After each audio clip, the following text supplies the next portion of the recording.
मैं जा रही हूँ। उम्मीद है आप सब गौर से सुने। तुम कौन हो? हम मुसलमान हैं। तुम्हारा मदद क्या है?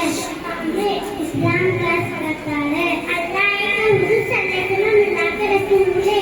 इस्लाम के बुनियादी आकाश क्या है? नंबर 1 सोई, नंबर 2 रिसालत, नंबर 3 अकीदत। तो इसका मतलब क्या है?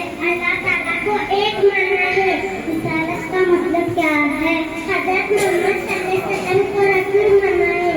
रिसालत आखिरत का मतलब क्या है? मरने के बाद जो जिंदगी शुरू होती है इससे आखिरत कहते हैं। कुरान हमें क्या सिखाता है? दुनिया और आखिरत की भलाई सिखाता है। कुरान का नाम कुरान किसने रखा था? खुद अल्लाह ताला ने रखा। कुरान मजीद काज़िम की सूरत को कहा जाता है। ऐसे को कहा जाता है। कुरान मजीद में मौत का जिक्र कितनी मर्तबा आया है? 145 मर्तबा। मेहमान